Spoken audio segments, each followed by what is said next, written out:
Your morning alarm is a summons to a modern ritual. A planned sequence of actions unfolds. The quantified workout, the strategic breakfast, the review of a color-coded calendar. This liturgy belongs to a belief system that has quietly dominated your life. It is the religion of productivity. This faith has no formal name or towering cathedrals, yet its doctrines are preached from every corner of culture. Its commandments are written on your to-do lists, and its judgments are the anxiety of a day deemed wasted. The central creed is that your value is determined by output. You worship optimization, treating daily accomplishments as entries on a moral scorecard. This secular religion demands analysis of its tenets, its psychological architecture, the economic forces that birthed it, and the challenge it poses to a meaningful existence. Calling productivity culture a religion sounded extreme until I looked to how it mirrors traditional faiths with precision. In place of a deity, this creed has optimization, the ceaseless pursuit of efficiency. It promises a heaven on earth, a dream life achieved through flawless routines, lucrative ventures, or the hyper-efficient management of your time and energy. Its commandments are absolute. Wake up at 5 a.m. Track your metrics. Outwork your competition. These are moral imperatives, not suggestions for a more organized life.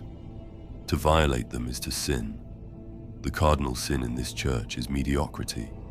To be average is to be morally deficient.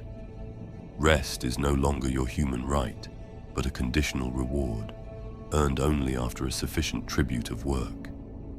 This creates a pervasive guilt that follows you into your evenings and weekends, making true repose an unaffordable indulgence. Productivity gurus are the prophets. These lifestyle entrepreneurs and corporate thought leaders sell books, courses, and digital planners that promise a form of secular salvation. They speak of personal liberation, but the systems they sell are rigid. A follower might buy a planner that breaks down each day into 15-minute increments. This initially feels empowering, a way to seize control. Soon, any deviation from the schedule registers as a failure. The question, did you stick to your routine, becomes a judgment of character. You cease to be a person having a day and become a system executing a program, your worth tied to your operational fidelity. This secular religion is the logical outcome of a market economy that has colonized your consciousness. The phenomenon is internalized capitalism, the process by which you adopt market values, such as efficiency, competition, perpetual growth, as your own.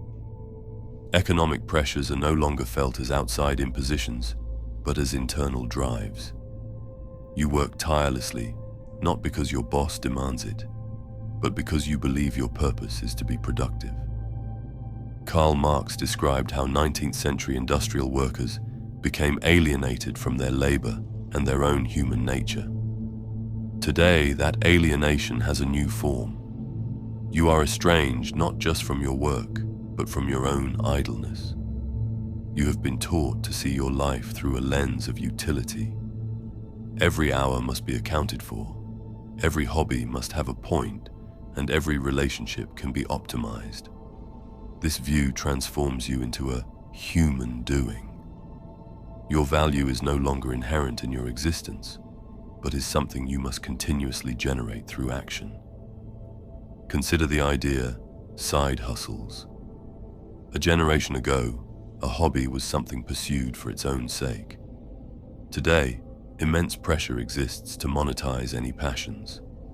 The painter is told to open an Etsy shop, the guitarist to start a YouTube channel.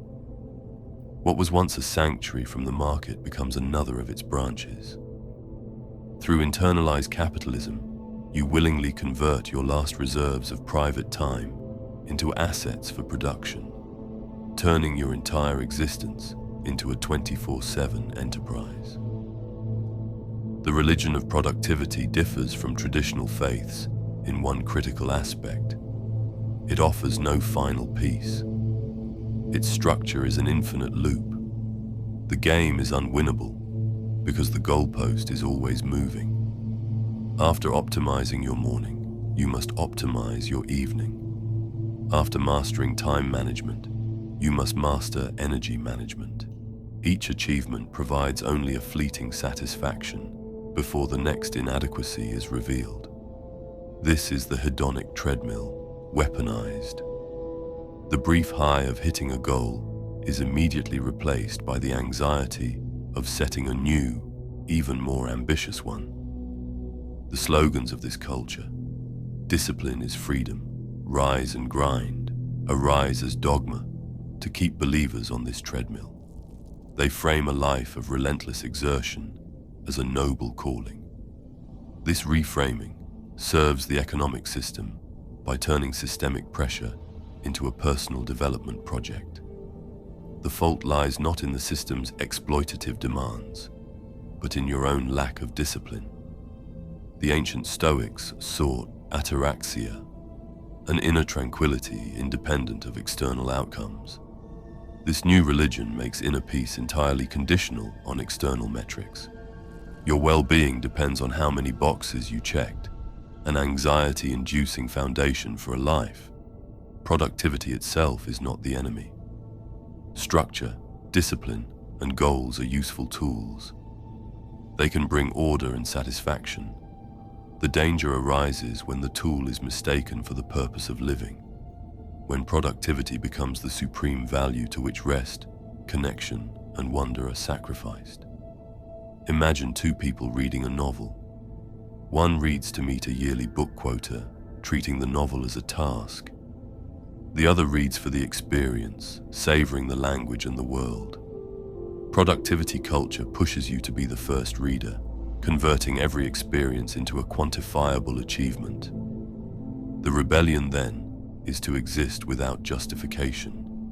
You carve out and protect moments of non-optimization. A walk without a podcast, learning an instrument without intending to perform, or sitting still without guilt. Remember, this is something you do for perspective, not a surrender to laziness. Step back from optimization and ask what you truly worship. Is it a genuine vision of a better life, or a system that profits from your dissatisfaction? The choice is whether productivity will serve you, or you will serve it. So decide if you are actually building a life, or just engineering a more efficient machine.